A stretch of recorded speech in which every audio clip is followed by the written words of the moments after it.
Hi everyone and welcome to my channel. I'm Jules and this is my little corner of the house for all things K-pop and Asian American pop culture. Join in and discuss what I'm watching, listening to, or generally obsessed with right now.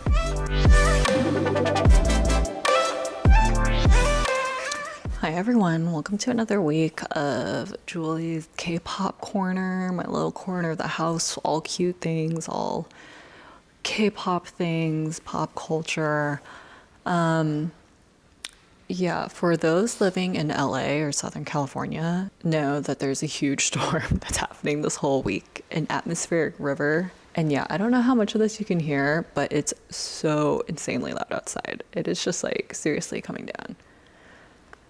Yeah, I'm recording this on Sunday right now in the afternoon, and it is pouring. It's good. As people say, we always like need the rain, but it's just like people were hyping up this storm as like atmospheric river, life-threatening flooding and stuff like that. There was a lot of stuff going on this week. But anyways, we're just gonna be inside just talking about stuff that I've been, watching and listening to since we're not going outside anyways. It's fine. I'm just a homebody and I love staying home. So it all works out. So first things first, so as I said, I'm recording this on a Sunday. The Grammys are tonight. This is like probably the first year in the last few years that there's been no K-pop acts that were nominated or even part of the Grammys conversation. The past 2 or 3 years, I want to say 3 years, BTS has been nominated for one category or the other. This is the first year in 3 years that there have been no nods for any BTS song, group. Yeah, which makes sense because, everyone's, enlisted in the military and stuff like that. But, like, let's be real. Seven was, like, the bop of the year, bop of the summer. Single-handedly, the biggest single I listened to this entire year was Seven by Jungkook. And, it featured Lotto. So you would think that it at least had a shot in being nominated for, a Grammy, but it's neither here nor there. I don't really want to get worked up about it because I feel like every single year this happens for at least the past 3 years. Like, I know the Grammys are whatever, like, big deal and, an accolade and, not everyone can just win them. But let's be real. They're really like an antiquated, like kind of arbitrary medal. It really doesn't mean much. Like, who are the people that are really designating these awards? So in my mind, it's kind of just like, who cares?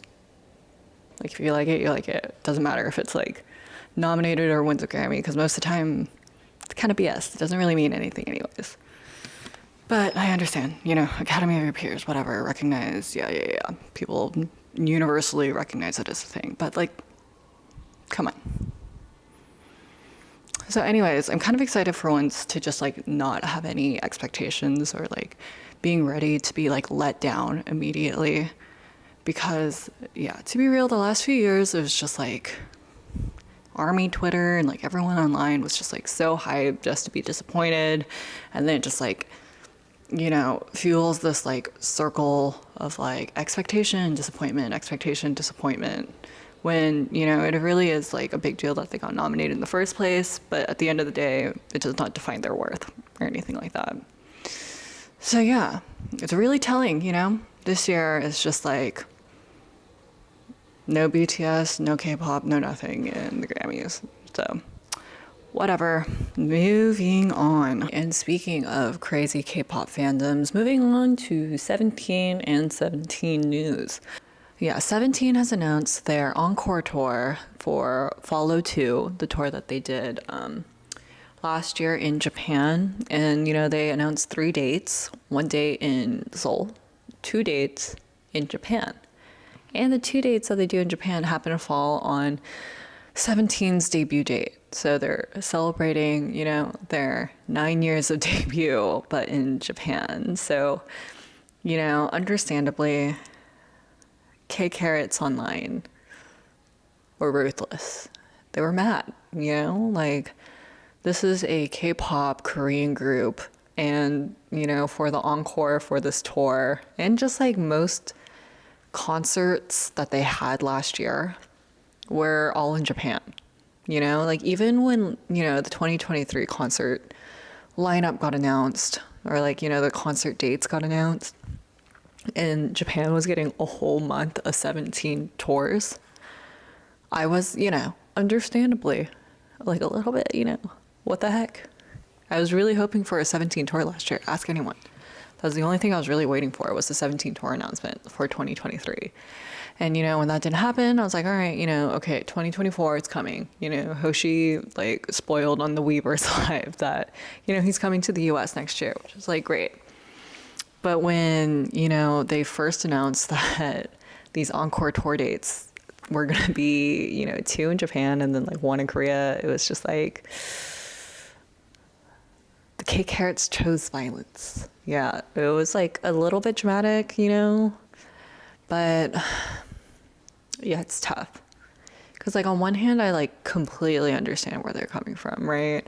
Especially when, you know, they've supported this group so much over the years, you know, and it's just, like, something when they want to celebrate together, you know, and I don't want to say feel entitled to, but it feels like it should be respectful for both the group and the fandom, you know, to at least have their anniversary debut date, you know, in Korea.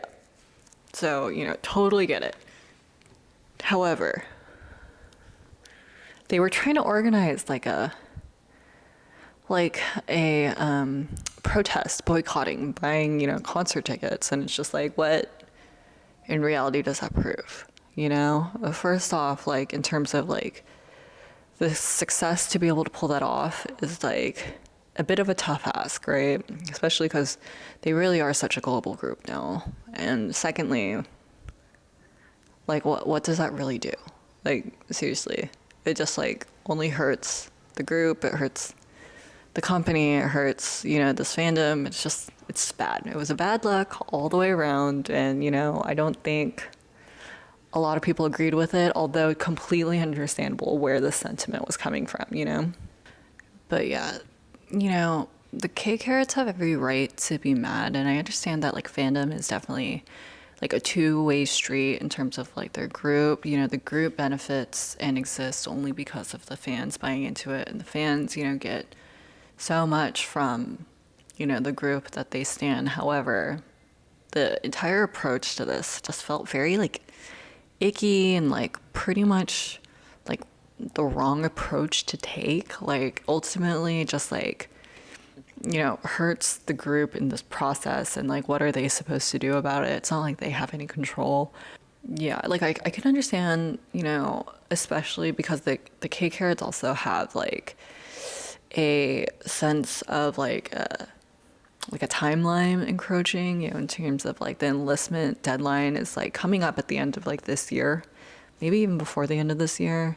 So it's like understandable that there's, you know, only so much time left before the boys have to enlist, and, you know, the entire group dynamics, the group promotions will probably look a little bit different for like the next few years, you know, starting from this. So I can understand there's like an added sense of like pressure to see your group, but yeah, just like didn't feel right. And, you know, even when I was like feeling some type of way like last year when they didn't come to the US at all, I had to like kind of like check myself, because it's already like a privilege enough that I like live in the US, I live in California, I live in Los Angeles, which is pretty much always a guaranteed stop on the date, or a guaranteed stop on the tour.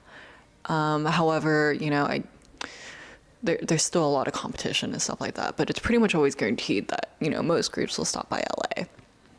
And so I definitely can like acknowledge there's like some privilege in terms of like k-carats, or even people like American carats, you know, especially when you compare it to like, you know, group or like fans from like other parts of the globe, you know, like South America, Europe, etc., don't always get tour stops or tour dates at all. We just want to, you know, support our groups. There's nothing wrong with that. But yeah, maybe, yeah, it's hard. It's hard, and it's such a global group, global fandom, you know, you just gotta support the best way you can. Okay, and then just quickly want to touch on the last two topics of stuff I've been watching recently on Netflix.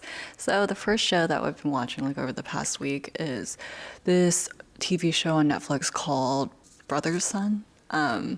Yeah, it's basically starring Michelle Yeoh. It's, like a Netflix, original show that's come out recently. It takes place in LA, 626, and it's all about Taiwanese triads and like competing gangs and stuff like that. And it's focused around like a pair of brothers. One that grew up like in Taiwan with the triads and the gangs and the violence, and the other one who is just recently learning about his family's history, their past, and he grew up, out here in 66, just thinking he's normal kid trying to get into med school and stuff like that, but also wanting to pursue improv on the side. Anyways, I'm conflicted, I won't lie. I was feeling a lot of things while watching it because I wouldn't exactly call it a great show or a good show.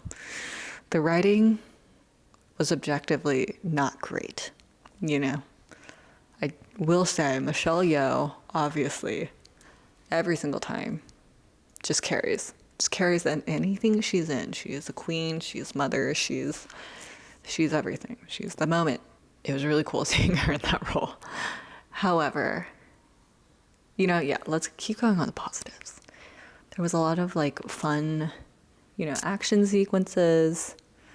It was a great love letter tribute to LA and 626. It was kind of fun seeing the different shopping centers or different like street intersections, and you're like, oh, I recognize that, or I've been there before, so it felt like very grounded within LA. However,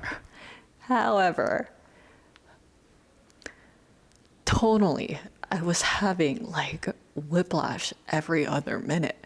Like, on one hand, it was trying to be ultra gritty, serious, like ultra violent, like, spare no characters, like kind of vibe. And so it'll just like get you emotionally hooked onto one character to just like kill them off in the next scene. And then, you're supposed to be like, oh, it's so like gritty and so real. And then like the next scene will just have like just so cheesy, over the top, ridiculous writing, like either like extreme overexposure or just like just real stretches to make things work. Oof. Like, as a standalone thing, like you could like most of these characters, but maybe in terms of the execution was not great. However, I will say I still watched all 8 episodes of it. I still found it, like, mostly entertaining. And yeah, obviously, Michelle Yeoh. Duh. What else have we been watching? Oh, last night we watched the movie Shortcomings that just got added onto Netflix this weekend, which is directed, produced, very tiny cameo by Randall Park. It was based off of a graphic novel, I believe, of the same name. It's starring Justin H. from Umbrella Academy. I actually really liked Umbrella Academy. I think it's coming out with like the next season, the last season soon. Probably gonna watch that. But yeah, Justin H. Sherry Cola, and Ali Maki.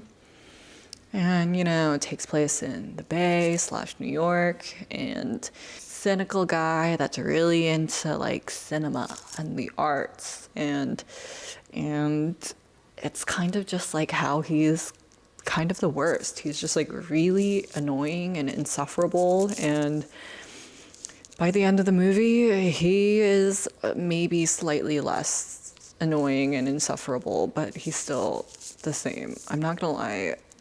It was kind of painful watching this movie. I feel like there was like a lot of like talk about it when it first came out. Watching it, and towards the end, I was just like, what was the point of this?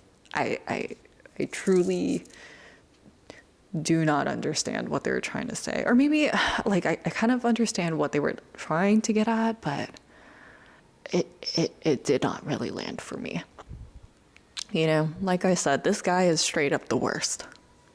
I know probably many people like them. So it's like, I guess in that way, it felt like a very like real, flawed character. And, you know, they were kind of getting at that was the takeaway at the very first scene, which I don't think is like that much of a spoiler, but it's like a little bit of a spoof on Crazy Rich Asians. They very directly say a line in which, you know, one day, like all these other projects, you know, like little artsy like movies or like bad movies will be able to like get funded. That because, you know, that existed, other movies that maybe won't have the same weight or just not as good can exist after that. And this is definitely proof that you can just have a movie that's just not as good come out. I don't want to be too hard on it because, like I said, the actual characters themselves are all probably people I know, certain aspects of that. So in that way, the people felt real and the circumstances felt real, like obviously. But the writing and the dialogue were a little and like the ultimate just like takeaway in the ending was pretty unsatisfying and pretty much didn't resolve anything. Try to say something and then just didn't really say anything at all. It made me feel feelings. And that is something that not all things make me do. And so even if the feelings were of rage, confusion, you know, that's something. I don't even know where to end that. That's how I felt the movie ended also. So, okay. All right, that's all I got for this week. Please let me know what else you're looking forward to listening to, reading, watching, anything that's coming out, Asian American. And then otherwise, we'll meet you back here next week and talk about whatever else. All right, see ya. Released. Oh, the rain is coming down. But yeah.